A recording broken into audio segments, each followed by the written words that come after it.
Muy buenas tardes, bienvenidos y bienvenidas a una nueva inauguración de este ciclo un ciclo de pensamiento del Museo Andaluz de la Educación, el MAE se mueve.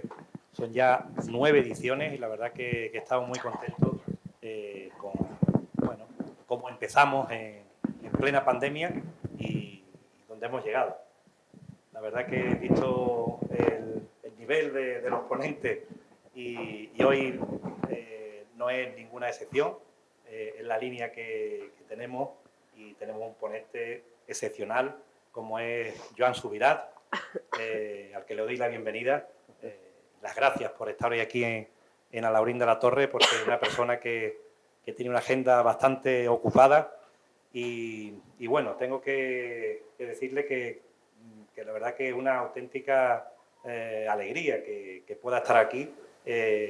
Soy un ferviente seguidor especialmente de sus artículos y de sus libros, evidentemente, desde hace ya muchos años en las páginas del País, porque es una persona que viene evidentemente, como catedrático emérito de la Universidad Autónoma de Barcelona, en ciencias políticas, y cómo desde ahí, de una forma yo creo que bastante generosa, pues da el paso a ocupar también cargos políticos de responsabilidad. En concreto fue teniente alcalde del Ayuntamiento de Barcelona y fue también, hasta hace muy poco, ministro de Universidades. Es decir, que una persona que conoce la política a nivel local y también a las altas esferas. Y le digo que eso es una alegría, que personas de su talla intelectual pues decidan dar el paso de poder aportar pues lo que lleva mucho tiempo, diríamos, reflejando en esos escritos, en sus obras. Y es que una persona que siempre habla, y es muy interesante, habla de lo común, de lo que nos pertenece a todos, y habla especialmente también de la gestión pública. Y este es un libro, en una entrevista le oí decir que más que un ensayo, que pueden adquirirlo gracias a la librería, Más que Papel, que están ahí. Le doy las gracias porque siempre están con el MAE y con la Biblioteca Pública Municipal. Este es un libro que más que un ensayo dice que es un manifiesto, un libro pequeñito que se lee, bueno, él decía que se leía en un día, pero hay que echarle algo más, porque te deja ahí muchísimas cuestiones que hay que canalizar y que conviene reflexionar. Y es un libro que se publicó hace poco, La brecha entre saber y hacer, democracias más fuertes con políticas más efectivas. Bueno, donde nos viene prácticamente a decir, ¿no?, que hoy en día, con todos los conocimientos que hay, especialmente en ciencia, y visto el panorama del mundo, los problemas como la crisis climática, la brecha, las desigualdades que existen también en el mundo, etcétera, etcétera, la polarización, la fake news, es decir, una serie de problemas que amenazan realmente a la democracia, aunque no nos demos cuenta o algunas veces no nos queramos dar cuenta, amenazan a la democracia. ¿Cómo no somos capaces realmente muchas veces, desde las distintas esferas políticas a todos los niveles, cómo no somos capaces de emprender y de poder aplicar ese saber realmente a las cuestiones cotidianas de lo que realmente le interesa a los ciudadanos? No sé si lo he dicho bien. Muy bien. Estoy de acuerdo. Es la teoría principal de esta obra. Y nosotros ponemos un foco importante en esas relaciones entre los ciudadanos, entre las instituciones y entre el conocimiento también, por supuesto, y es de la filosofía. Cristina, a la que le doy la bienvenida de nuevo, porque ella es de la casa y le estoy muy agradecido por el trabajo que hace. Y ella nos sugería, para este ciclo que comprende 2 conferencias esta y la del mes de mayo, con otra persona excepcional como es Cristina Monge, y después volveremos en el otoño, en octubre y noviembre, con 2 nuevas conferencias. Nos proponía, pues, estamos en un momento, como yo digo, complicado, y el papel de la filosofía, es lo que queríamos poner hoy de manifiesto, el papel de la filosofía, la necesidad de la filosofía en este mundo actual.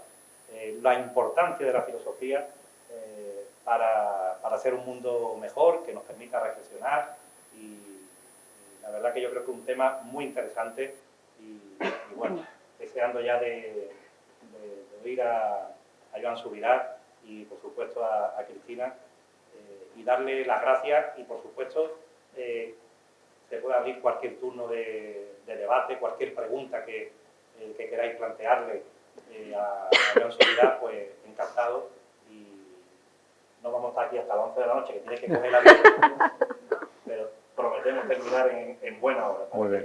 El aeropuerto está a 10 minutos. Vale, vale. Ya he visto los aviones. Sí. Bueno, pues nada, muchas gracias de verdad, y te damos un fuerte aplauso. Gracias.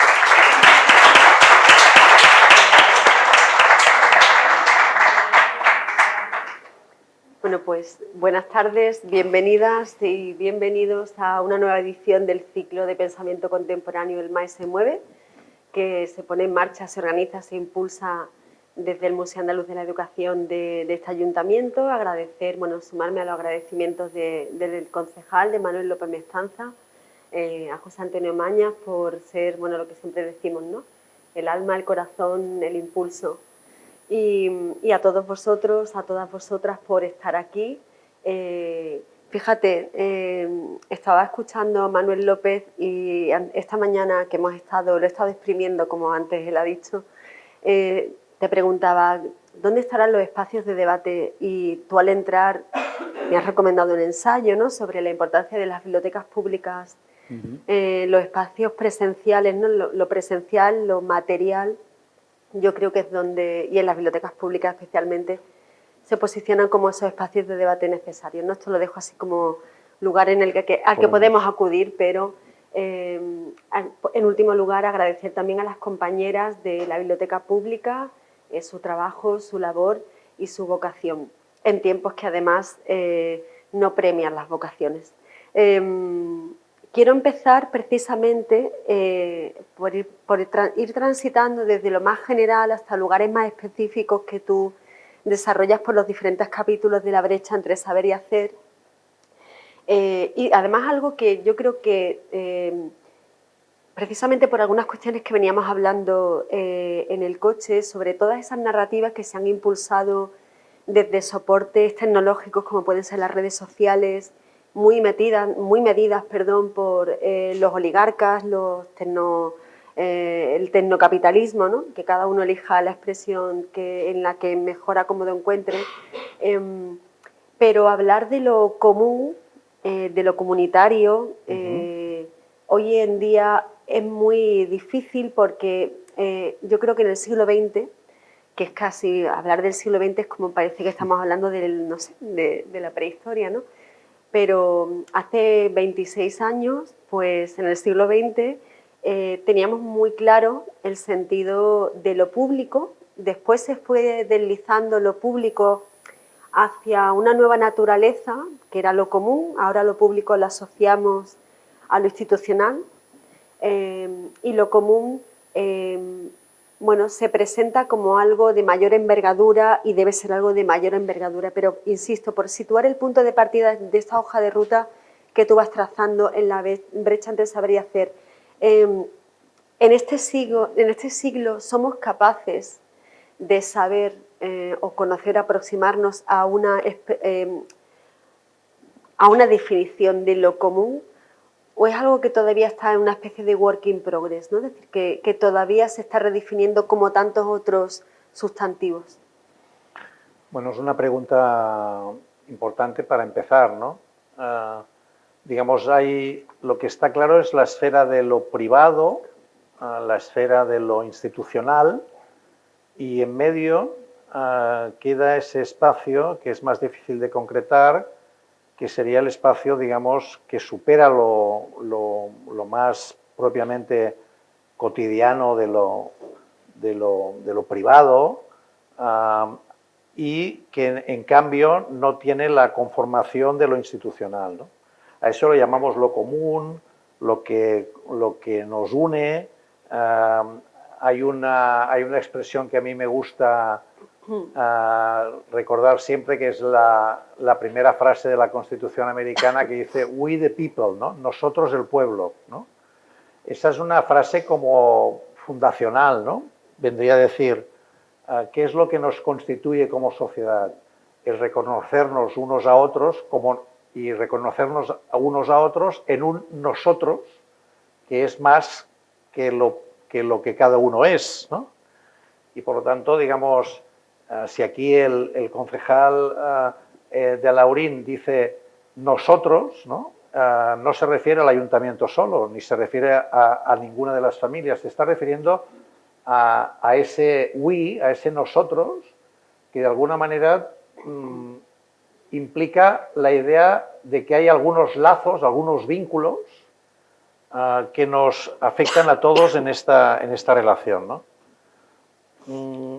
Hay una forma digamos, también institucional de plantearlo cuando, por ejemplo, se entiende que las cooperativas es una expresión organizada de lo común, siendo, en cambio, no una institución pública, ¿no?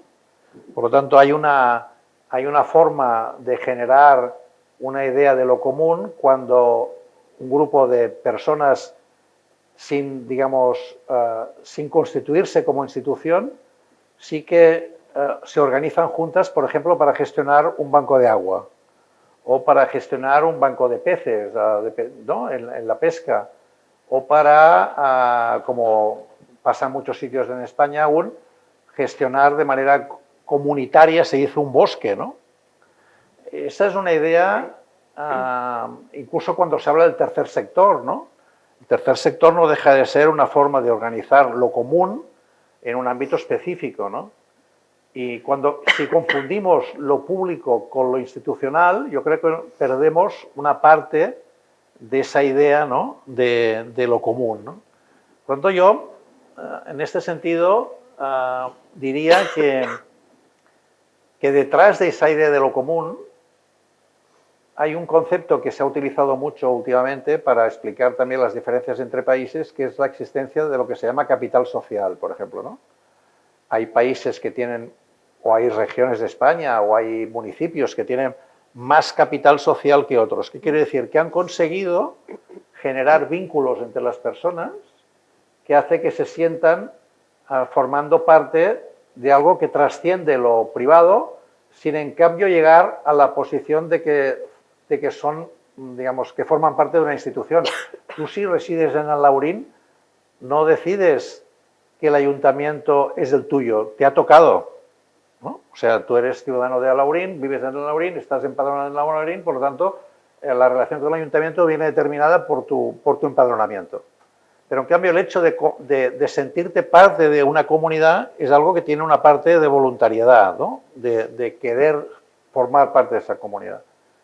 Hay un autor americano que se hizo muy famoso haciendo un libro que se llamaba Ir a jugar a los bolos solo, ¿no? En inglés era más fácil, que era Bowling Alone, ¿no? que es Robert Putnam, ¿no? Decía que Estados Unidos estaba perdiendo su identidad como país porque cada vez había menos gente que iba a jugar a los bolos en cuadrilla y que iban a jugar a los bolos solos, ¿no? Jugar a los bolos solos quiere decir que están perdiendo los vínculos y los lazos con los demás, ¿no? Entonces él le vino esto de un análisis que hizo en otro libro que él hizo antes, a partir de una estancia en Italia, que se llamaba Le Piante e le Radici, que luego publicó un libro que también publicado aquí por el CIS, que se llamaba Hacer que la democracia funcione, Making Democracy Work, en el cual hice yo el prólogo, por cierto, hago un pequeño anuncio del libro. En ese libro explicaba qué es lo que explicaba que en Italia había regiones, o sea, él analizó, se crearon las regiones en Italia, como aquí las comunidades autónomas, digamos que fue en la Constitución, allí en Italia se crearon en el año 70. Él, el año 90, analiza 20 años de funcionamiento de las regiones en Italia e intentas saber por qué algunas regiones en Italia funcionan mejor que otras. Y entonces, alguna gente, la región que funcionaba mejor en Italia era la Emilia-Romagna, que es la capital Bolonia, ¿no? Y él decía, hay una forma de comprender que esto es así porque resulta que en Bolonia gobierna el Partido Comunista. Entonces hay gente que dice que la Emilia-Romagna funciona mejor porque gobierna el Partido Comunista. Y él empezó a analizar esto y vio que no tenía nada que ver con el Partido Comunista, que esto venía de mucho antes, que era el grado, decía él, de civiltà. El grado de civiltà tenía que ver con la cantidad de cooperativas, asociaciones, vínculos que existían desde hace mucho tiempo, que tenían una idea de lo común, que hacía que hubiera una preocupación por lo colectivo que trascendía del ámbito de lo privado. Y en cambio distinguía una idea de lo común, de capital social, que es en Sicilia, que es una idea mafiosa de lo común. O sea, en Sicilia también hay una idea, digamos, de lo común muy fuerte, pero que tiene que ver con ser de la mafia o no ser de la mafia. Por ejemplo, entonces descubrió, por ejemplo, que en Sicilia no había ninguna empresa que fuera más allá de los 15, 20 empleados, que era el ámbito de lo familiar, porque si iba más allá de los 15, 20 empleados, entonces la mafia les hacía pagar un pago. Y entonces había una especie de tendencia a hacer pequeñas empresas, porque se hacían grandes empresas y ya la cosa se complicaba, ¿no? Bueno, entonces, a partir de ahí, me estoy alargando un poco, pero decía que había 3 tipos de capital social. El tipo de capital social que mira solo hacia adentro, o sea, nosotros tenemos una idea de lo común que es lo nuestro. Entonces, solamente nos preocupa lo nuestro y, por lo tanto, los que son fuera de lo nuestro, esto no nos preocupa. ¿No? Que es una idea, en inglés dicen capital social bonding, que mira solamente hacia adentro.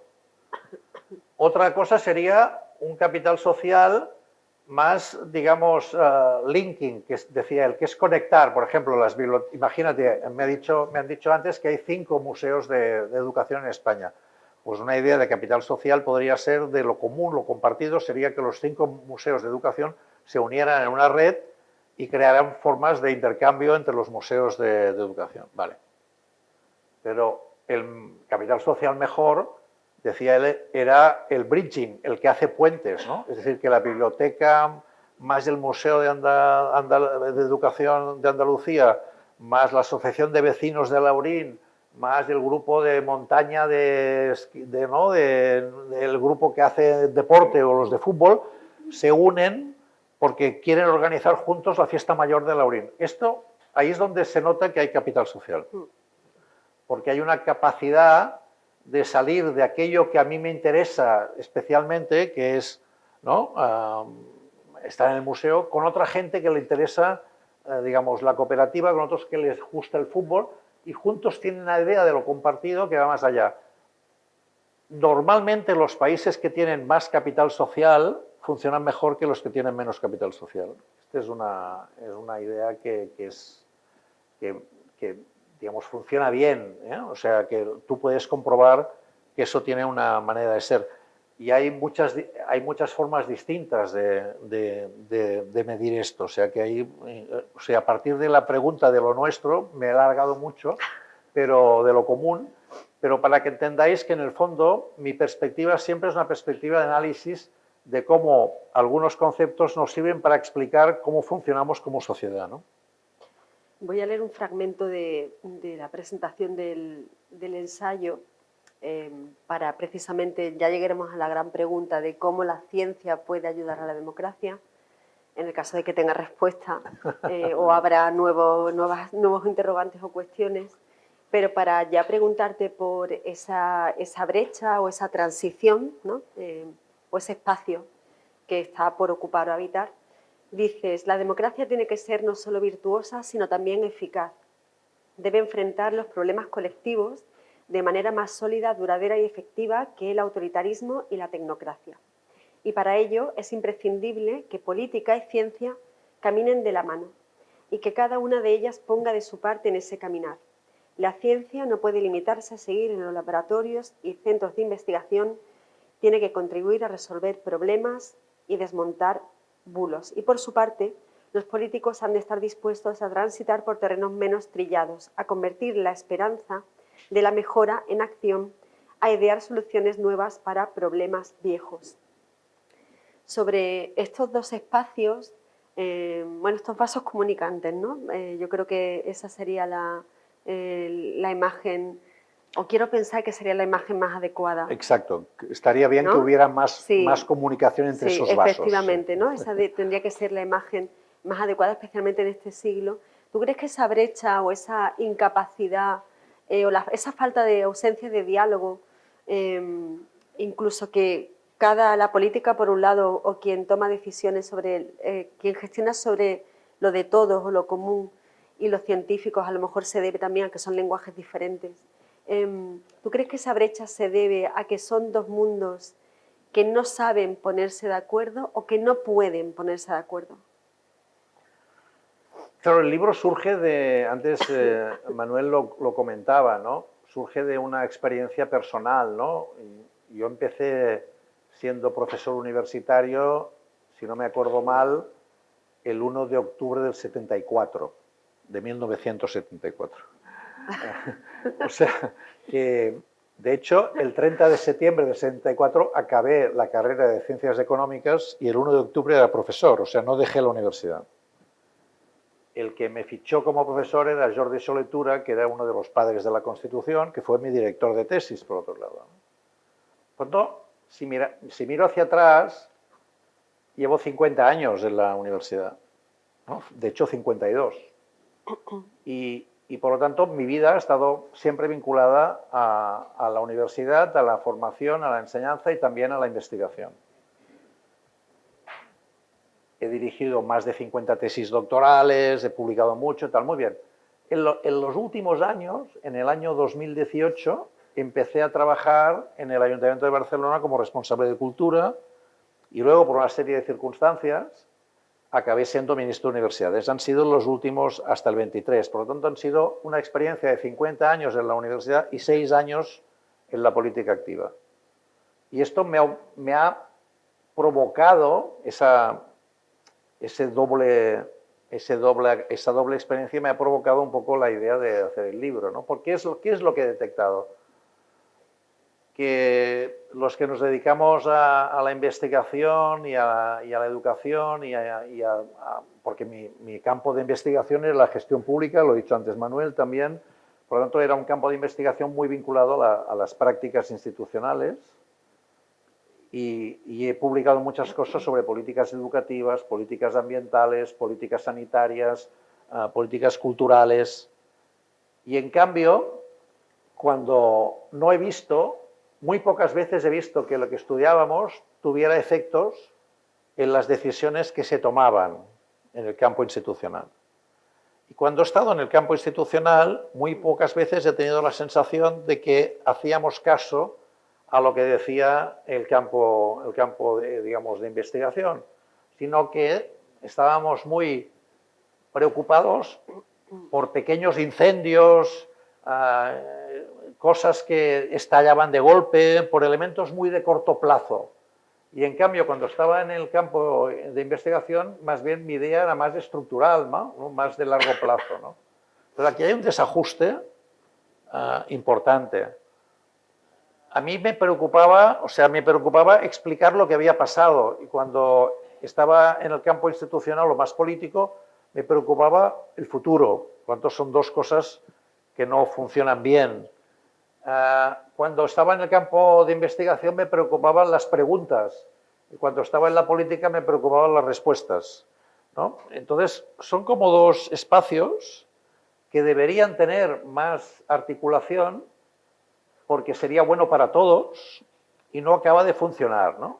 Mis incentivos, cuando era profesora, cuando estoy en la academia, y ahora pues ahora sigo como catedrático emérito, pero ya no tengo la preocupación de hacer más carrera académica. Mi preocupación en la carrera académica era conseguir publicar más, porque lo que me vale en mi carrera académica no es que tengan impacto mis investigaciones, sino las publicaciones que hago, ¿no? Y las citas que recibo de mis publicaciones, ¿no?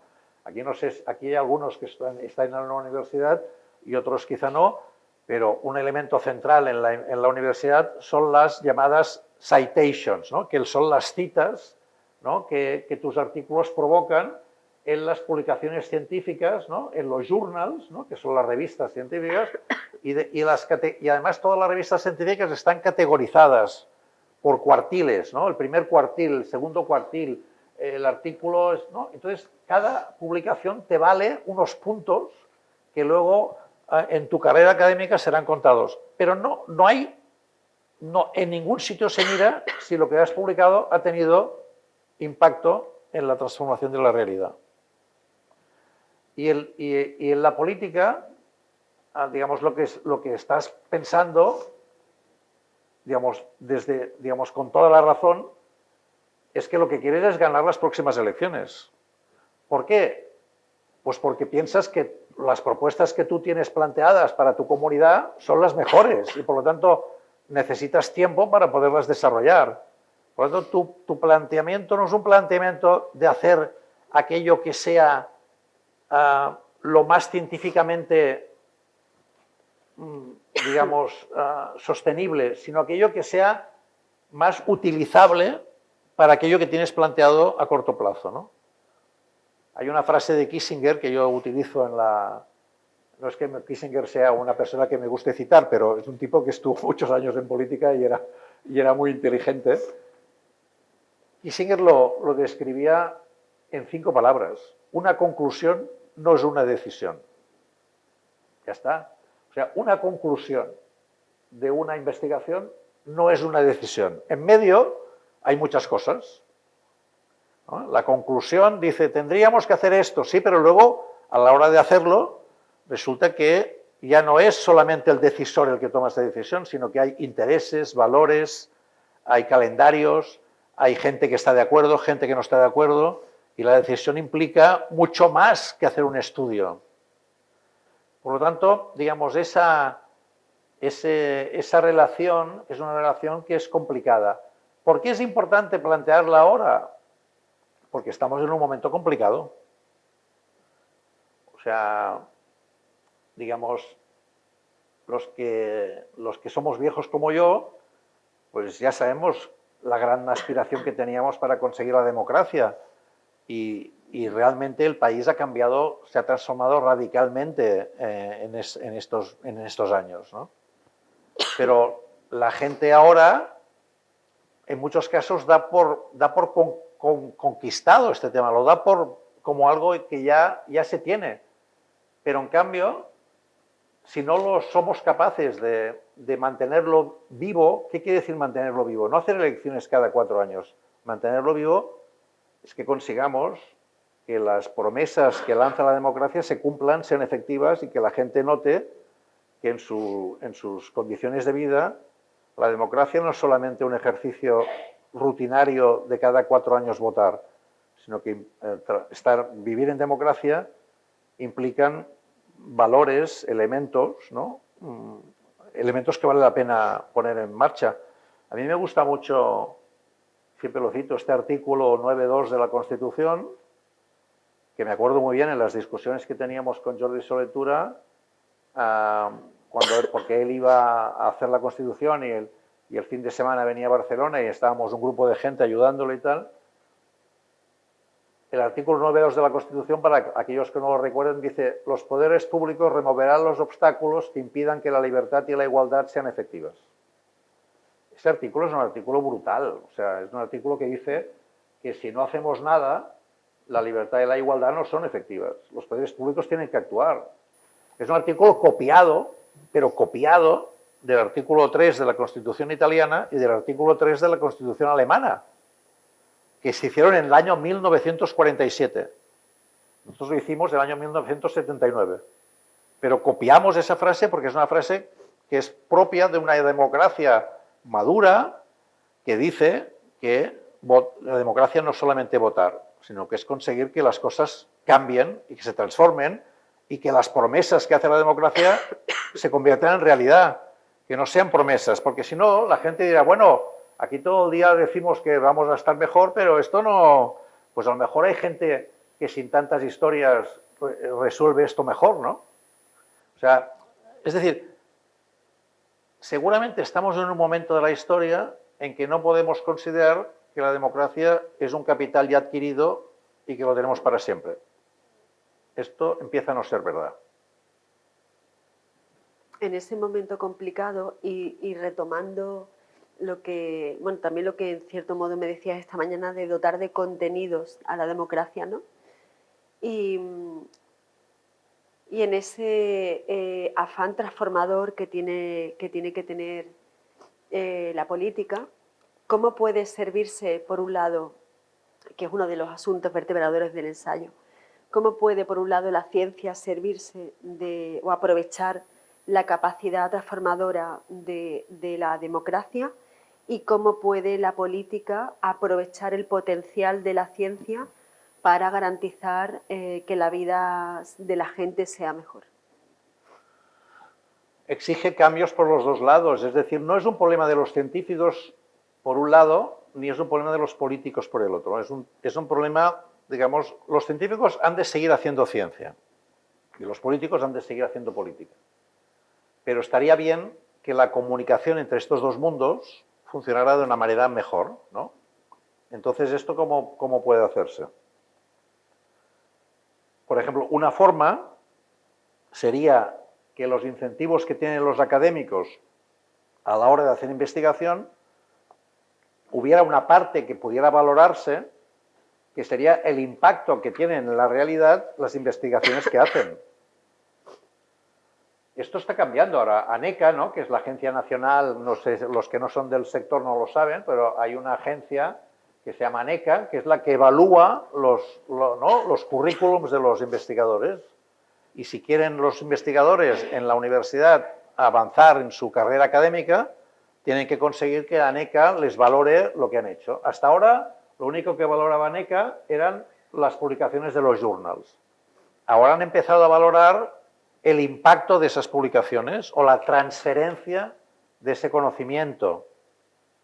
La Unión Europea, por ejemplo, empieza a hacer una cosa interesante, que es poner de relieve no solamente las journal citations, que serían las citas de las revistas científicas, sino habla de las policy citations, ¿no?, que serían las citas que los decisores políticos utilizan cuando quieren justificar una nueva ley, un nuevo decreto, ¿no? Normalmente las leyes llevan una parte inicial donde se explica la exposición de motivos, se explica el por qué se hace esta ley, y allí a veces se citan estudios.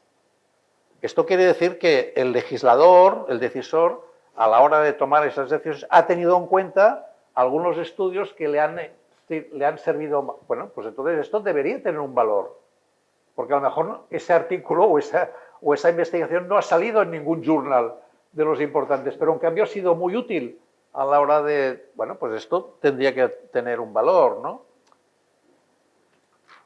Hay otros ejemplos de esto, ¿no? Desde el punto de vista, seguramente, de la política. O sea, en democracia hemos de tener una cosa, esta mañana lo comentábamos también. La verdad científica no es la verdad democrática, porque si no, simplemente diríamos que los científicos gobiernen, ¿no? ¿Entendéis lo que quiero decir? O sea, si llegáramos a la conclusión que los científicos son los que tienen razón sobre lo que debería hacerse, entonces pues ya está, los más expertos y más sabios de una comunidad, pues que decidan. Entonces la verdad científica sería la verdad política, pero resulta que la verdad científica no es la verdad política, porque entre las evidencias y el consenso, en medio, hay una serie de transacciones y de negociaciones que se tienen que hacer.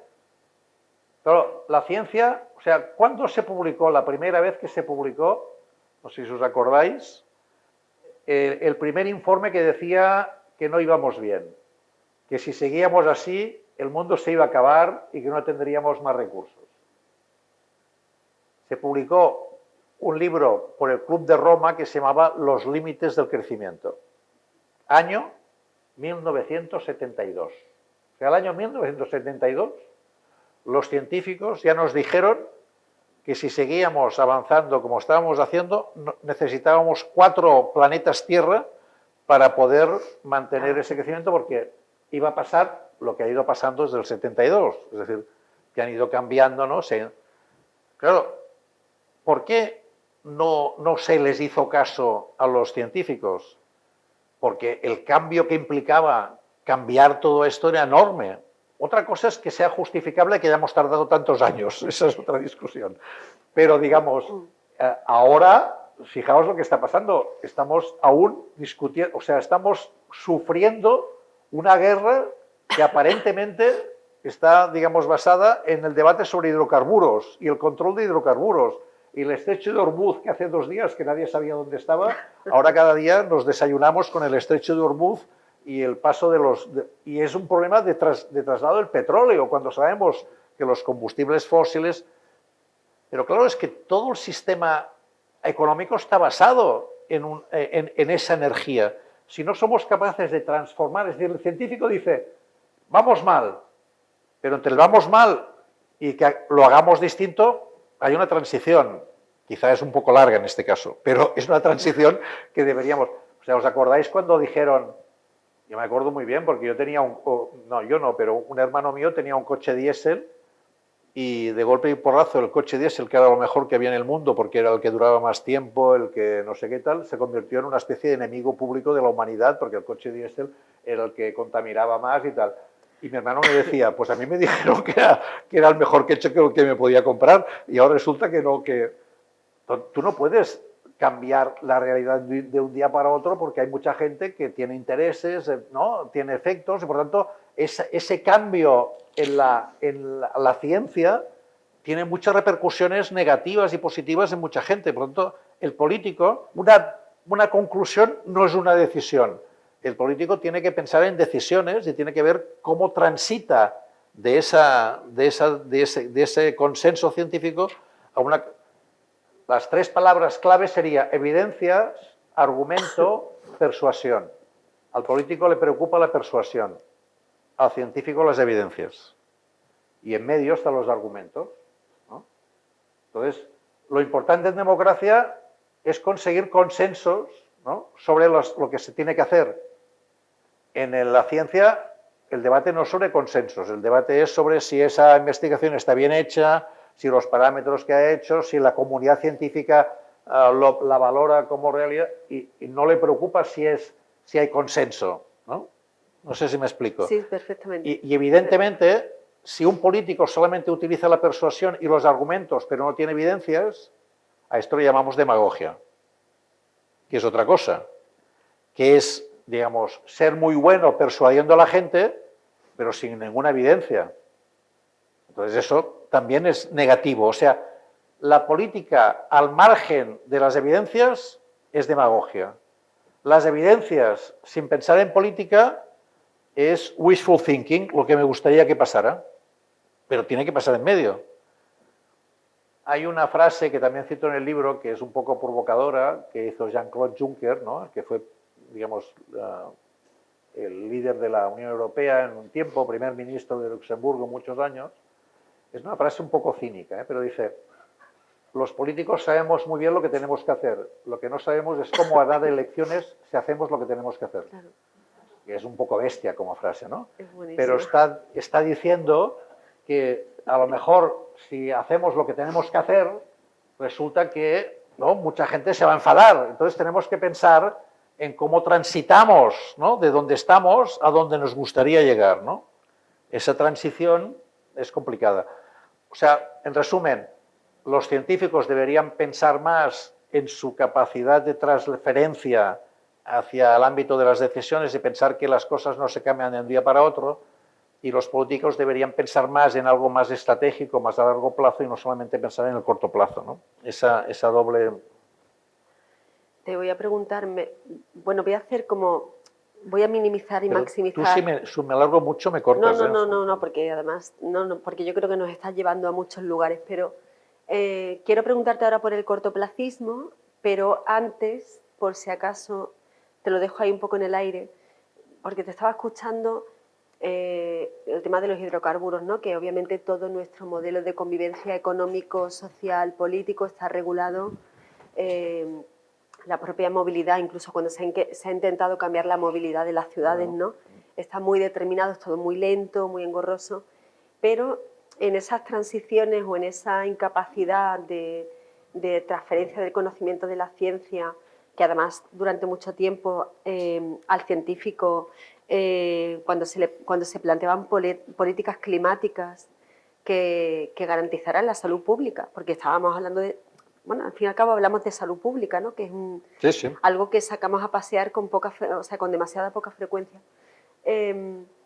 Pero yo, y esto te lo dejo ahí en el aire, y si quieres lo retomamos después, el mercado durante un tiempo actuó como catalizador entre esas dos esferas de la ciencia y la democracia a la hora de las evidencias trasladarlas a políticas públicas, pero yo tengo la impresión de que en los últimos años y más allá de una década, en lugar del que el mercado sea catalizador, está siendo inhibidor de las evidencias científicas, bueno, pues ante la posibilidad de ser trasladadas a políticas públicas, ¿no? Decisiones públicas, sobre todo en todo aquello que guarde relación con la salud pública y con las políticas climáticas, que es el gran reto que tenemos en el siglo XXI.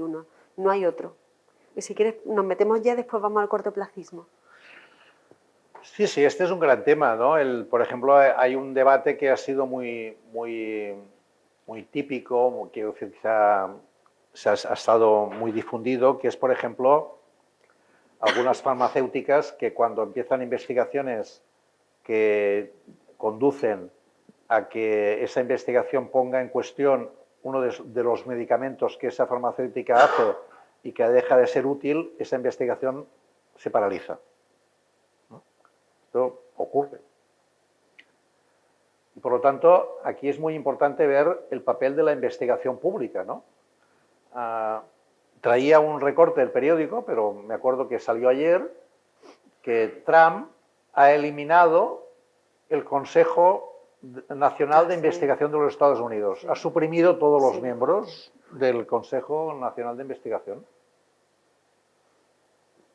El Congreso, la National Science Foundation, que es la entidad, digamos, de investigación más importante del mundo, probablemente ahora, se creó el año 1945, la creó Theodore Roosevelt, y el director de la fundación, de la National Science Foundation, fue nombrado, que era Vannevar Bush, que no tiene nada que ver con los presidentes Bush, y él, en la alocución que hizo de la creación de la National Science Foundation, dijo que era muy importante la creación de esa agencia porque esa agencia tenía que trabajar para mejorar el bienestar de la ciudadanía.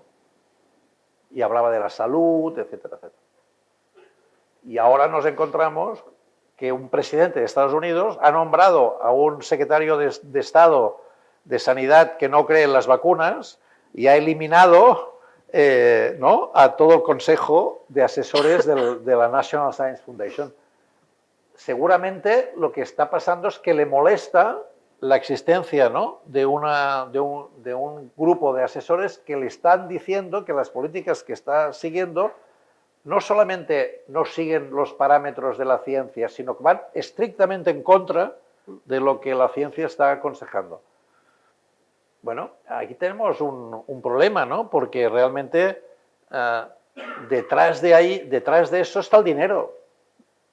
Porque, digamos, ese señor, el presidente de Estados Unidos, en muy poco tiempo ha conseguido multiplicar su digamos, riqueza que tenía antes de ser presidente de Estados Unidos y está favoreciendo a un grupo de empresas y de sectores que ven ahí una oportunidad. Claro, digamos, uno de los asesores más importantes en estos momentos en temas militares del presidente Trump y del Pentágono es una empresa que se llama Palantir. El líder de esa empresa es Peter Thiel. Peter Thiel ha dicho que democracia y libertad no son compatibles. Bueno, pues, ¿por qué dice eso? Porque dice que en el fondo la libertad es hacer lo que cada uno quiera hacer, innovar, etcétera, y la democracia es un freno, porque la democracia implica que tienes que atender a los que no pueden seguir, ayudar a los que no, los que son más menesterosos, lo que puedas hacer en investigación lo tienes que hacer teniendo en cuenta los intereses que afectas, bla, bla, bla. Entonces, quiero decir, siempre el poder del dinero siempre ha estado presente, pero ha habido una cierta capacidad de los poderes públicos de controlar buscar ese equilibrio, ¿no?, entre la capacidad que tiene el mercado de generar competencia e innovación y al mismo tiempo el sistema político buscar la manera de compensar los desajustes que el sistema genera, ¿no? Bueno, esa es la democracia liberal que conocemos, que se creó desde el 45. Ahora estamos en un periodo, por lo tanto, por eso decía antes, estamos en un periodo que no podamos dar por supuesto que esto va a seguir así. ¿Por qué? Porque el poder, digamos, económico es capaz de romper esos equilibrios, ¿no? Y en ciencia también, ¿no? La posibilidad de que determinados ámbitos científicos no prosigan porque afectan a intereses económicos se está dando. Digamos, en materia, por ejemplo, es decir, ¿por qué China en estos momentos es el país que tiene el nivel de energía renovable más alto del mundo? Porque no tiene ni petróleo ni carbón. Y la inversión que está haciendo en energía renovable es brutal. En 10 años han conseguido ser los primeros en energía renovable porque sabe que el tema energético es clave y ellos no tienen ni petróleo ni carbón.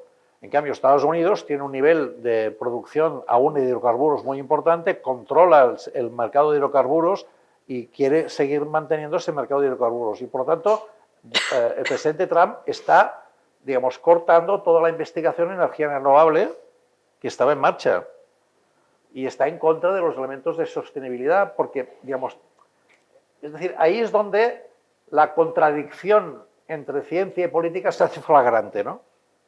Entonces es cuando, digamos, el elemento aparece con los tintes más dramáticos, ¿no? Yo diría que es muy importante en ese sentido lo que tú comentabas, que la investigación siga teniendo una componente de fondos públicos muy importante, que busque, digamos, por lo tanto, un interés común. La Unión Europea en ese sentido lo está haciendo. La Unión Europea lo ha venido haciendo y lo sigue haciendo. Hay algunos problemas porque, por ejemplo, pues, si vosotros queréis ver, o sea, en estos momentos un investigador, para que sepáis un poco de lo que estoy hablando, un investigador que hace una investigación muy importante, financiada por fondos públicos, para que sea publicada tiene que pagar en la publicación. Y para que esa publicación esté en abierto y vosotros podáis leerla, tiene que pagar para que esté en abierto. Es increíble. Y eso está pasando, digamos, ¿no? Por lo tanto, digamos, hay un tema que está encima de la mesa que es la ciencia abierta, ¿no? ¿Cómo podemos conseguir que toda la investigación esté abierta para el conjunto del público, ¿no? La Unión Europea ha creado una coalición que se llama COARA, que está intentando conseguir que toda la ciencia que se produzca por parte de fondos públicos sea abierta. Ahí hay todo un proceso, digamos, ¿no? que es de conflicto, ¿eh? No es un tema pacífico, ¿no? Por lo tanto, lo que tú preguntas de si hay intereses en juego que lo que están haciendo es cortando las posibilidades de avance científico en ciertos campos, es así. También, por ejemplo, cuando más intereses económicos hay vinculados a una investigación, más conflicto genera esta investigación. Esto es bastante evidente. Y ahí es donde la capacidad del sistema democrático tiene que ser capaz de conseguir las coaliciones para que esto, digamos, pueda avanzar, ¿no? Yo tengo varias preguntas, te voy a hacer yo la última para que ya sea el público quien tome la palabra. Voy a leer otro párrafo vamos por la página 25. O sea, imagínate todo lo que tengo todavía. Hay que caracterizar... Es un incentivo para que luego compren el libro. No. Hay que caracterizar mejor los problemas, analizar y prever tendencias de futuro, ensayar soluciones, generar conocimientos sobre lo que funciona y lo que no. En definitiva, incrementar la eficacia. Y te quiero preguntar por el asunto del tiempo, ¿no? Es decir, el cortoplacismo, si todo es para aquí y ahora, la eficacia deja de ser eficaz o deja de tener sentido, ¿no? Sí, lo que pasa es que digamos, lo que tenemos que conseguir es que las políticas que sean más complicadas existan coaliciones o alianzas más fuertes, ¿no? Yo me acuerdo muy bien de una directiva de la Unión Europea, no sé si aquí afectó en Andalucía, me imagino que sí, porque era en toda Europa, que la directiva era sobre la calidad de las cuencas hidrográficas de Europa, ¿no? Y la directiva era una directiva del agua, que lo que pedía era que se hicieran análisis de la calidad de las aguas de los ríos de toda Europa para luego tomar medidas para mejorar esa calidad ambiental. La sorpresa fue que decía que se tenían que tomar, fijaos, que la evaluación, o no mejor dicho, el análisis de la calidad ambiental de las aguas de los ríos de Europa se tenía que hacer a través de un proceso participativo. Lo cual sería contradictorio con lo que tú estás diciendo del cortoplacismo, ¿no? Pero ¿por qué decía? Y me acuerdo que a mí me llamaron, que yo era, ya también trabajaba en estas cosas, y me llamaron desde la universidad, me dijeron, están pidiendo que vayas a la Agencia Catalana del Agua, que es la agencia que se ocupa de las aguas, de la gestión de las aguas en Cataluña, para que les expliques a los ingenieros por qué la Unión Europea no se ha vuelto loca diciendo que el análisis de la calidad ambiental de las aguas se tenía que hacer a través de un proceso participativo. Entonces fui allí y un ingeniero, el ingeniero jefe de la ACO, me decía, es que no entendemos nada. Dice, es evidente que la calidad de las aguas se tiene que hacer a través de un proceso en que poner una probeta en el agua, llevarla a un laboratorio, mirar el nivel de contaminación y saber, digamos, qué contaminantes hay, de dónde vienen y trabajar. Entonces, la Unión Europea ha dicho que tiene que hacerse a través de un proceso participativo. Y me decía este ingeniero, dice, esto es como un médico que tiene que hacer una operación de corazón abierto y dice, asamblea, ¿por dónde empiezo? A ver, ¿quién opina esto? Dice, es lo mismo, o sea, ¿cómo va la gente a participar en algo que es un tema técnico? Y yo le dije, bueno, digo, probablemente, que yo me había mirado la directiva, digo, probablemente la Unión Europea ha pensado que, como dice Paulo Freire, hay más que un saber, hay saberes, ¿no? Está el saber del científico, pero está el saber del regante, el saber del pescador, la gente que vive el río todo el año y que sabe que el río cambia durante el año muchas veces, depende de las épocas del año, depende de las estaciones, depende de las crecidas, de las bajadas, etc. Y por lo tanto ha pensado, convendría que además de la probeta y del laboratorio, la gente que sabe del río, no vosotros que estáis en Barcelona y que vais allí a mirar el río, no, la gente que sabe del río pudiera decir la suya. Y luego, quizá más importante que esto, en relación al cortoplacismo, es que ha pensado, si luego ese análisis del agua dice que tenemos que cambiar las conductas del regante, del pescador y de no sé qué, si ellos han participado en el diagnóstico del problema, quizá acepten mejor los cambios de conducta que tendrán que hacer después, porque si no dirán, ahora tenemos que dejar de regar, ahora tenemos... ¿Y esto por qué? Vinieron una gente de Barcelona, pusieron aquí una probeta, se fueron y ahora dicen que tenemos que cambiarlo todo. Hombre, dice, estos no tienen ni idea de lo que es el río, nosotros que estamos todo el día aquí, nadie nos ha preguntado nada. Bueno, esto se llama ciencia ciudadana. O sea, es la capacidad de incorporar a la gente en el diagnóstico de los problemas, ¿no? Porque si la gente participa en el diagnóstico de los problemas, luego a lo mejor acepta más los cambios que implica el cómo trabajar con ese problema. Entonces, claro, es más largo el proceso de hacer un análisis participativo de la calidad ambiental. Es más largo, pero quizá funciona mejor a medio y largo plazo que no ir, poner la probeta, hacer el análisis y decir, oiga, ustedes están todos equivocados, lo hacen mal. Porque a lo mejor luego esto se bloquea y no hay quien haga nada. Porque la gente dirá, pues no vamos a cambiar nada porque nadie, ¿no? A lo mejor si la gente participara, ¿no?, en los procesos, es decir, si la gente, digamos, que considera que le han engañado porque cuando se compró el diésel le dijeron que era el mejor coche y luego al cabo de 2 días le dijeron que era el peor coche, si a lo mejor ese proceso por el cual se ha llegado a esta conclusión fuera un poco más abierto y se consiguieran más plazos, a lo mejor la gente, ¿no? ¿Os acordáis cuando salieron en Francia los chalecos amarillos, ¿no? Que eran gente que salió porque no entendía nada de lo que estaban decidiendo desde París y decían, es que en París han decidido que ahora todo lo hacemos mal. Pues a lo mejor alguien nos tendría que haber preguntado algo. No sé si me explico, ¿no? O sea, yo creo que allí esa idea del corto plazo, del medio plazo, del largo plazo, tiene que ver también con que la gente considere que se le ha tenido en cuenta en los procesos de cambio también, ¿no? Bueno, y la toma de decisiones, claro, ¿no? Y la gobernanza. Exacto. Y entonces eso implica encontrar equilibrios entre el científico, el político, los afectados, los representantes de los afectados, el timing, el calendario, ¿no? Es decir, relacionar ciencia y política no es un tema de que se pongan de acuerdo, no, es un tema más complicado. Porque el científico no quiere dejar de ser científico, el político no quiere dejar de ser político. Y en medio hemos de encontrar la manera de que esto se pueda articular. Y hay procesos para ello. Es decir, ¿no? Pues es vuestro turno, que seguramente tenéis... que no haya presión de grupo, yo tengo varias cuestiones más. Pero, ¿el micro? Venga, pues... Espera, es que tengo el micro... Ay, perfecto. No sé si tenéis alguna cuestión que le... Aquí hay una. Por aquí, José Luis.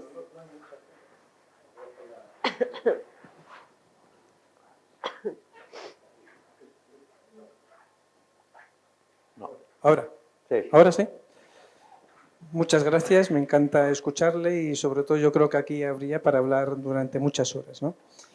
En el diálogo que han mantenido yo me he encontrado con varias cosas. Y diría hipocresía, perversión y supervivencia política. Y luego también creo que en parte en la científica, ¿no? Cuando ha dicho de alguna manera que hay momentos en los que las investigaciones, determinados intereses, las paralizan porque no interesa. Entonces, claro, nos estamos sometiendo a intereses de un lado e intereses de otro, donde lo común parece que poco importa, que era un poco la pregunta inicial, ¿no? Entonces, claro, cuando uno se encuentra en una política en la que prima más la supervivencia de las elecciones que realmente dar respuesta a la ciudadanía, claro, los científicos, que son muchas veces los que deberían, porque hay muchos asesores en política, parece ser, y entiendo que los asesores no serán solo políticos, serán también científicos. Yo no sé dónde se lía ahí, de tal manera que incluso en la política actual ni el gobierno se pone de acuerdo con la oposición, ni la oposición con el gobierno, cuando la pregunta debería ser si las ideas de uno y las ideas de otro benefician no a un partido o a una ideología, sino al bien común. Entonces, claro, yo aquí me veo con una perversión que he ido narrando, casi secuencial en algunos momentos. Entonces, mi pregunta es la siguiente. ¿Hasta qué punto los intereses de las oligarquías, que se han comentado en algún momento, o los intereses de la política, llegará un momento que piensen en la ciudadanía? Bueno, claro, es una pregunta como muy de fondo, ¿no? Yo creo que la democracia aparentemente tiene, digamos, esa virtud que es generar momentos en los cuales la palabra la vuelve a tener la ciudadanía, ¿no? Que es, digamos, el momento electoral, ¿no? Lo que tiene que hacer la ciudadanía es, ante las distintas propuestas que se plantean en relación a los problemas, digamos, que esa comunidad tiene, cuál es aquella opción, aquella propuesta que le parece mejor. Lo que pasa es que la mediación, ¿no? La capacidad de saber si aquellas propuestas son viables y son, digamos, solubles no sería la palabra, solventes desde el punto de vista de poderse llevar a cabo. ¿En qué se basa la gente? Se basa en las promesas que el político plantea, en algunos casos en las evidencias que su trayectoria avala, ¿no? Es decir, a este lo conozco porque ha estado haciendo esto.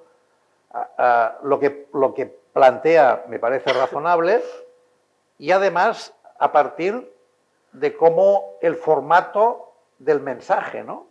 El nivel de distorsión o no que el mensaje tiene, ¿no? La capacidad de discernimiento de la ciudadanía sobre este tema es la que es. La gente no son personas, la mayoría de gente no está siguiendo todo el día la política, ¿no? Sino que tiene sus propias, digamos, preocupaciones. Por lo tanto, su relación con la política no es de especialista, es de percepción. Y ahí, en esa percepción, lo que entiende son argumentos que se plantean, argumentos que le persuaden más o le persuaden menos. La parte que nos falta en ese triángulo que yo he señalado son las evidencias, ¿no? ¿Hasta qué punto en ese debate que se plantea en términos electorales las evidencias cuentan o no cuentan, ¿no? ¿Las evidencias son unívocas? No. O sea, si miráis algún debate electoral, veréis que es muy típico que en el debate aquel de televisión un político saca una cuadro y dice, ¿veis? Esto está subiendo o esto está bajando y justifica. Esa evidencia que dice es falsa, no. Ha escogido para sus argumentos aquellas evidencias que mejor le convienen para poder intentar persuadir mejor a la ciudadanía. Pero, digamos, en inglés le llaman cherry picking, es como escoger las cerezas de ese grupo de evidencias que yo tengo. Escojo aquellas cerezas que mejor me sirven para intentar, digamos, justificar lo que se plantea. ¿Qué es lo que se necesita para mejorar esto? Que haya un nivel, digamos, de conocimiento y de debate contrastado sobre datos, o no sobre opiniones o perspectivas, sino sobre datos, ¿no? Y sobre la credibilidad que el político, a partir de su trayectoria y de lo que sabemos de él, ofrece o no a la ciudadanía. ¿Cómo mejorar este aspecto? A través de procesos de evaluación, por ejemplo, ¿no? Si tuviéramos sistemas que no tenemos, sistemas de evaluación un poco más potentes, podríamos saber si lo que ha hecho este candidato en su trayectoria educativa, en su trayectoria en política sanitaria o en políticas sociales o en infraestructuras o lo que sea, digamos, lo que dice que ha hecho, se ha hecho o no se ha hecho. Y ahí, por ejemplo, algo que reforzaría la idea de lo común. Normalmente, sociedades que llevan más tiempo en ámbito democrático han construido sistemas de evaluación más potentes y, por lo tanto, digamos, el nivel de información no sobre los argumentos, sino sobre las evidencias es más potente. Ahora algunos medios de comunicación están utilizando aquello ¿cómo llaman? ¿Esto es falso o es verdadero? ¿No? Exacto, ¿no? La idea un poco del contraste, ¿no? Bueno, pues sería una forma de plantearlo, ¿no? Yo creo que sobre el sistema tal como tenemos ahora de redes y muy basado, digamos, en construir narraciones y relatos, predominan más los argumentos que las evidencias. Por lo tanto, si no rascamos un poco, ¿no? Si no somos capaces, no como ciudadanos individuales, porque lo que no se nos puede pedir a los ciudadanos, a los votantes, es que sean héroes, ¿no? Que se dediquen a controlar cada una de las afirmaciones de cada político para saber si dice la verdad o no. Si tuviéramos más organizaciones de carácter intermedio, ¿no? Por ejemplo, si un político dice las bibliotecas de Andalucía van muy bien, si hubiera un grupo que trabaja, digamos, de manera consciente en el funcionamiento de las bibliotecas, diga, bueno, van bien, pues han faltado recursos para esto, han faltado, ¿no? Que hubiera organizaciones que fueran capaces de contrastar si las promesas o los argumentos que se utilizan están bien fundamentados o no están bien fundamentados, ¿no? Una democracia es más sólida cuanto más capaz es de contrastar los argumentos con evidencias, ¿no? Esta sería un poco la respuesta genérica. Luego deberíamos ir a casos más concretos, ¿no? Hay una cosa que es curiosa constatar, que es que los países de tradición protestante han funcionado mejor sistemas de evaluación que los países con tradición cristiana o católica, porque aquí siempre se nos perdona, al último momento nos confesamos y nos perdonan. En cambio, los protestantes tienen esa idea de responsabilidad individual, ¿no? Es decir, cuando miras los sistemas de evaluación, resulta que los países protestantes tienen sistemas de evaluación más potentes que los países de tradición católica. Simplemente lo dejo aquí apuntado porque es algo que me ha sorprendido, digamos. A mí. Es verdad, es cierto. Por aquí había una pregunta. ¿No? Aquí. Pensaba que... Bueno, muchas gracias por... La verdad que es una maravilla poder escuchar algo así, que no se escucha todos los días a una persona que tiene tantos conocimientos tan amplios sobre muchos temas. La pregunta que yo quería hacerle es sobre los jóvenes, como buen joven que yo soy, algo que yo aprecio prácticamente todos los días en el ámbito de la educación, en el instituto, es una pérdida del interés por el conocimiento, pérdida del interés pues, por conocer propiamente la historia, por informarse de forma veraz de la política, pérdida del interés, sobre todo también en la filosofía. Incluso llego a apreciar un poco que al que sí que está interesado, los jóvenes que sí que estamos interesados en ello, nos marginan un poco porque ya estamos fuera de lo que es lo normal, por así decirlo. Mi pregunta sería, ¿es un peligro para la democracia esto? Porque al fin y al cabo seremos los jóvenes los que en un futuro tomaremos el rumbo de la política y tendremos que ser los protagonistas del día a día, ¿no? Y mi pregunta sería esa, ¿es un peligro para la democracia el pasotismo de los jóvenes actualmente por el conocimiento? ¿Y a qué se debe este pasotismo actualmente y por qué los jóvenes no quieren o no se acercan a la política, a la historia y a la filosofía? Gracias. Es una muy buena pregunta y una pregunta muy difícil, ¿no? Yo creo que hay una... Estaba leyendo estos días precisamente que hay una especie de desinterés por el conocimiento, ¿no? ¿Por qué? Porque el conocimiento, tal como está expresado, plantea tantos interrogantes sobre tu propio quehacer diario que es mejor no tener malas noticias, por así decirlo, ¿no? O sea, cuanto más conocimiento tenemos, más malas noticias tenemos. Y entonces, en esa idea de evitar el conocimiento, es mejor tener un conocimiento más débil, de los influencers, ¿no? Por ejemplo, ¿no? De alguien que te dice cómo te vistes o cómo deberías cocinar un gazpacho, ¿no?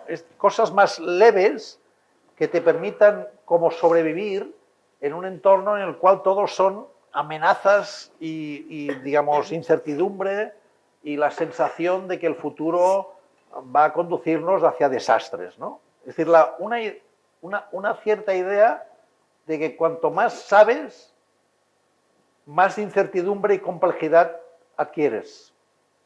Por lo tanto, una manera de evitar los dolores de cabeza y los quebrantos, digamos, de espíritu, sería tener conocimiento leve y fácil, ¿no? Yo creo que en eso hay algo de esto. Luego hay otro tema que a mí me preocupa mucho también, que es el crecimiento de muchos jóvenes que consideran que si hay sistemas políticos mejores que la democracia, que les garantizan un futuro mejor, pues que bienvenido sea ese sistema. Es decir, que no... Se ha dicho que no conocen la historia, que claro, como no vivieron el franquismo ni la transición, pues que no valoran y tal. Bueno, pero también es cierto que las expectativas de futuro que tienen no son muy halagüeñas. Y entonces, en ese sentido, necesitamos reconstruir perspectivas de futuro para los jóvenes, ¿no? Y que, por lo tanto, su esfuerzo, ¿no? Esa hipótesis... Yo, por ejemplo, soy el primer universitario de mi familia. Me acuerdo muy bien que mis dos hermanos mayores, mis padres tenían una lechería en la calle Hospital, en el Raval, y mi hermano mayor, que nació en el año 40, a los 14 años se puso a trabajar. Y mi hermano mediano, que nació en el 44, pues a los 16. Y yo que nací en el 51, cuando yo tenía 17 o 18 años, me acuerdo que oí la conversación de mi hermano mayor con mis padres diciendo: Yo creo que Joan sirve para esto de los estudios, a lo mejor estaría bien, ya no necesitáis tanto que vaya a trabajar, valdría la pena que siguiera los estudios. Bueno, lo explico en clave personal, pero es en clave generacional. Eso le pasó a mucha gente. Y esa idea de que si tú te esfuerzas y haces el salto puedes llegar más arriba, eso hay mucha gente ahora que dice no, porque esto ya está repartido. Y por tanto, si resulta que entonces es más apetitoso ser influencer o jugar a la moneda esta, a la moneda, ¿cómo se llaman? A las criptomonedas, y en 2 días doy un pelotazo, pues esto, ¿no? Entonces, esto es contradictorio con la idea, por lo tanto, de conocer, de esforzarse, de tal, porque no ves que ese esfuerzo vaya a rendir en elementos que te permitan a ti y a tu generación, ¿no? Entonces yo creo que ahí estamos, por eso me preocupa también en el libro, lo incorporo, la idea de que la democracia tiene que ser capaz de ofrecer perspectivas de futuro, ¿no? Es decir, perspectivas, no promesas, sino que sea efectiva. Para que sea efectiva, tiene que conseguir que pasen cosas, ¿no? Porque si no, digamos, o sea, el otro día me llamaron, volví a hacer clases de primer curso de Ciencias Políticas en la Autónoma, y un alumno me dijo, estábamos hablando de estas cosas, me dijo, oye, en China funciona esto mejor. Y allí pues han conseguido en muy poco tiempo que pasen muchas cosas y el cambio ha sido muy... Yo le dije, sí, pero de cuando en cuando desaparecen personas, con las que no están de acuerdo desaparecen. Dice, bueno, sí, claro, esto sí, ¿no? O sea, pero claro, o sea, es grave que desaparezcan personas, ¿no? Porque los que no están de acuerdo desaparecen, ¿no? Entonces, claro, si... O me acuerdo muy bien de mi hermano, que cuando era empresario, ahora ya se ha jubilado, volvió de Singapur, dice, allí sí que funcionan bien las cosas, allí esto va de narices. Digo, pero bueno, ya sabes que allí, democracia, si tiras un papel al suelo vas a la cárcel y el nivel, digamos, de control sobre cualquier cosa es increíble y tal. Dice, pero aquello funciona. O sea, claro, en el momento en que el factor, digamos, de eficacia justifica cualquier tipo de funcionamiento del sistema, entonces hemos perdido unas bases muy importantes del sistema democrático, ¿no? Entonces, en ese juego de conseguir que pasen cosas, pero al mismo tiempo que nos funcione el sistema, esto es lo complicado de esta situación.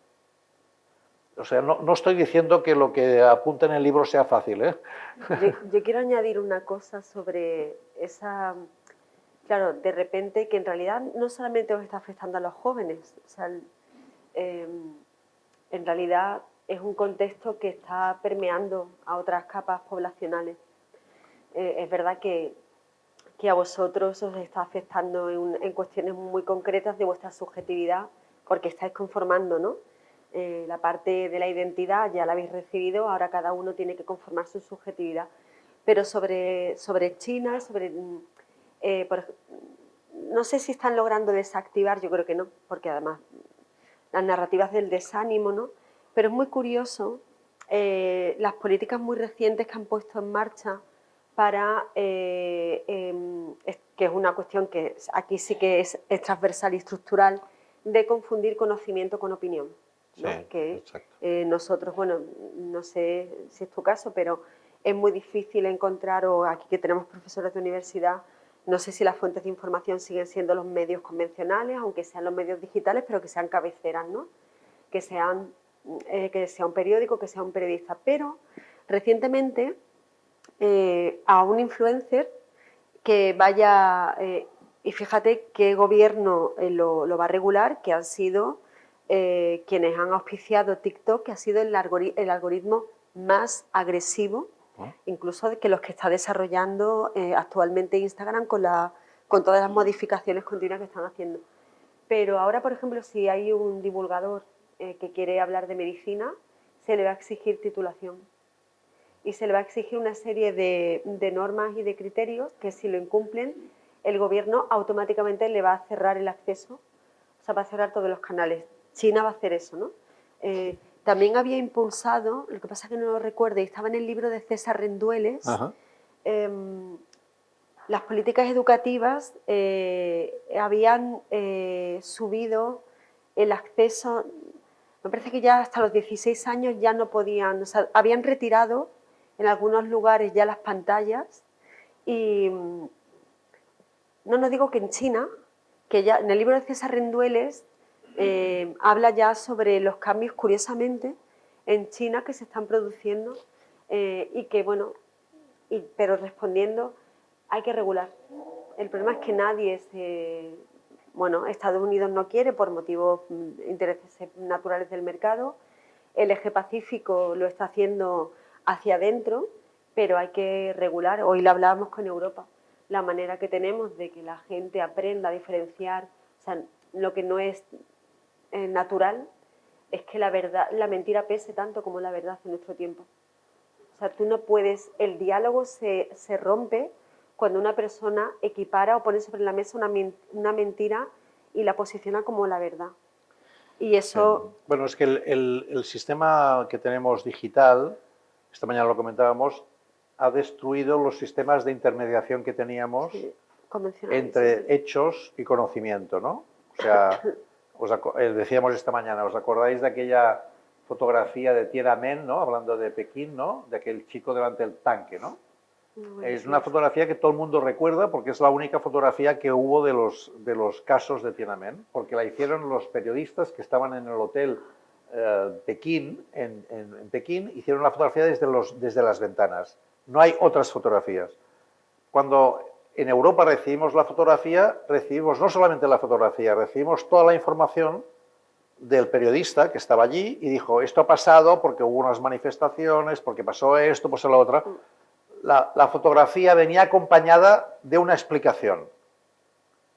Ahora, si se diera este caso, estábamos comentando broma esta mañana con Cristina, el chico se haría un selfie con el tanque, el del tanque saldría, haría una foto, habría 500 fotos en marcha de aquel momento y no tendríamos información, tendríamos las fotos. O tendríamos la información del tanquista que diría, aquí le estoy diciendo por qué no sube al tanque, el otro, el que está abajo diría, es un amigo mío que lo encontré, pero habría información de todo tipo, información o desinformación de todo tipo.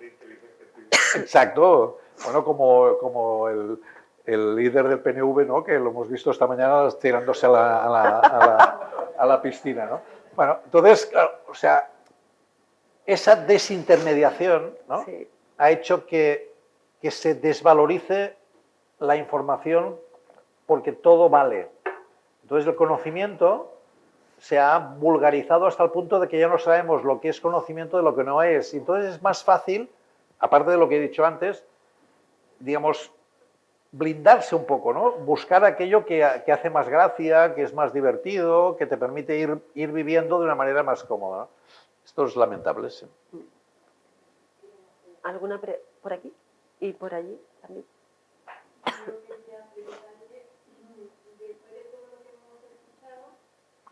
¿Qué opinión le merece a usted la situación actual? Me refiero a nivel político, social, económico y en general, porque yo desde luego en mi entorno veo mucho descontento y percibo como que hay hastío o dejadez o apatía, ¿no? De una desánimo. Extraña, como que no se puede hacer nada. Y quizá porque estamos recibiendo mucha información acerca de que las cosas no funcionan bien debido a que hay mucha corrupción, por lo visto, porque todos estamos viendo lo que tenemos alrededor. A ver qué opinión le merece a usted lo que está pasando. Sí, bueno, lo que está pasando es muy amplio. O sea, claro. Digamos, lo que yo veo es que hay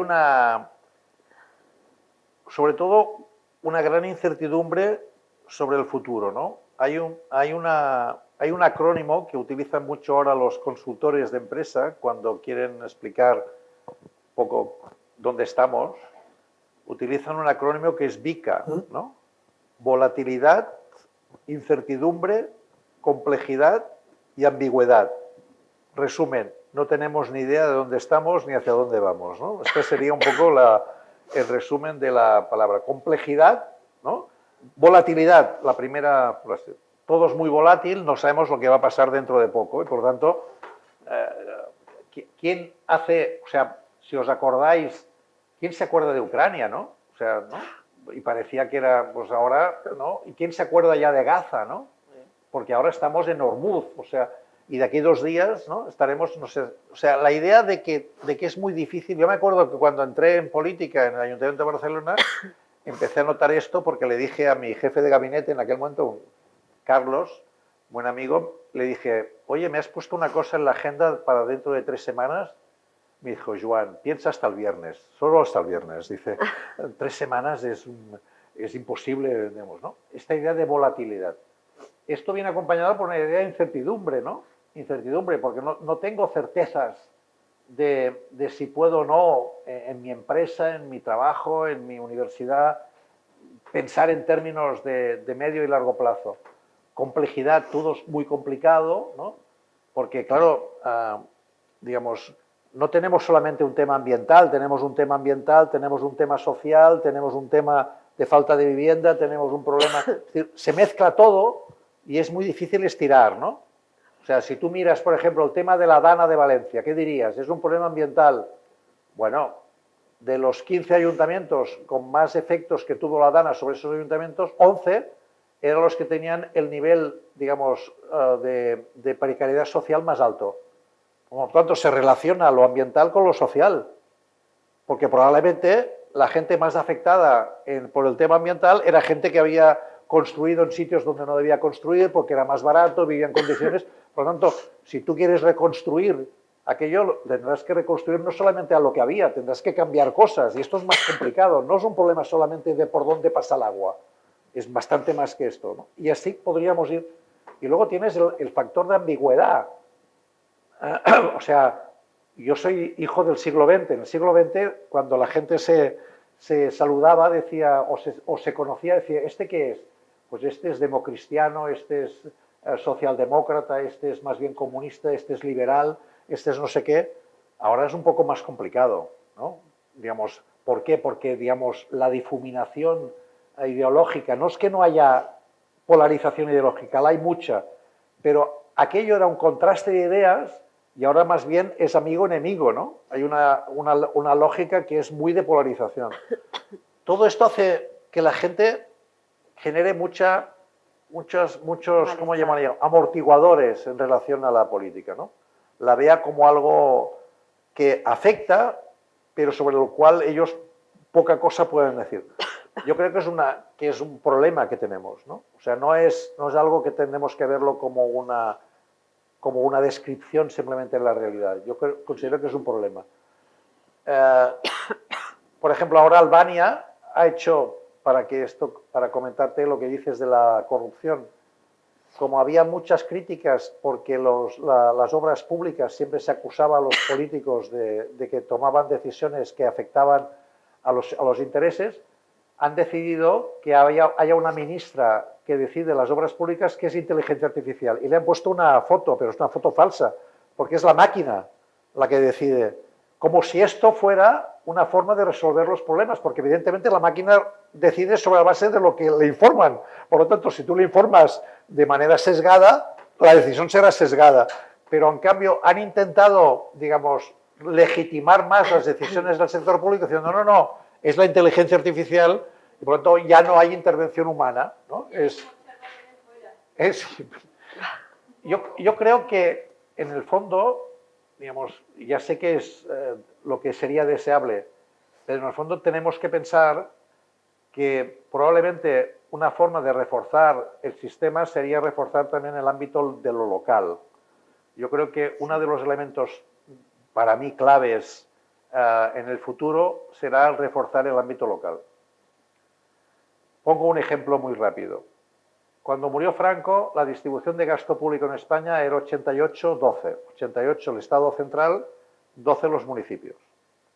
Ahora estamos en 51-36-13. 51 el Estado, digo la distribución de gasto público, 51 el Estado, 36 las comunidades autónomas, 13 los municipios. Los municipios han pasado de 12 a 13. Y lo que ha habido es una redistribución de gasto público entre Estado y comunidades autónomas. ¿Cuál es la distribución del gasto público en los países nórdicos? Que siempre nos gusta pensar que allí, ¿no? 40-60. 40 el Estado, 60 los municipios. Todo lo que tiene que ver con sanidad, educación, políticas sociales es municipal. Es también cierto que no tienen 8.000 municipios como nosotros. Claro, y la población no es... Claro, no, pero, Claro. pero fíjate que el problema básico es el tamaño de los municipios. Si tuviéramos un tamaño de municipios como Alhaurín, que ya creo que está en los 50.000, si hubiera municipios de 50.000 habitantes, perfectamente sería deseable que tuvieran muchas más competencias en materia de sanidad, de educación, de servicios sociales, porque son los que están más cerca de los problemas, y los problemas necesitan proximidad, porque la complejidad se responde con proximidad. O sea, la gente no tiene un problema solamente de sanidad y otro tiene un problema solo de educación, los tiene mezclados. Y esa mezcla, desde la proximidad, es más fácil, ¿no? Yo decía a veces en broma, esta mañana se lo decía a Cristina, la sociedad tiene problemas, la universidad departamentos, ¿no? O sea, la sociedad tiene problemas y nosotros en la universidad lo dividimos, sociología, psicología, economía, pero está todo mezclado. Entonces, o sea, por ejemplo, yo que he estado de responsable de educación en el Ayuntamiento de Barcelona, os puedo decir que es una gran ventaja que Barcelona, que es el único municipio de España que tiene competencias en educación y en sanidad y en políticas sociales, porque tiene un consorcio con la Generalitat y es un consorcio 60-40, 60 la Generalitat, 40 el Ayuntamiento, pero yo tenía capacidad de decisión sobre el sistema educativo. Y esa proximidad es muy importante. Cuando yo diría que un reforzamiento de la democracia sería acercar las decisiones significativas a la población y que la población tenga más capacidad de contraste no sobre lo que le dice el presidente de la comunidad autónoma o el presidente del gobierno, sino el alcalde, el concejal, aquello que es más visible, que tú tienes cerca y que puedes realmente contrastar si funciona o no funciona. Yo creo que esto es un elemento que deberíamos reforzar.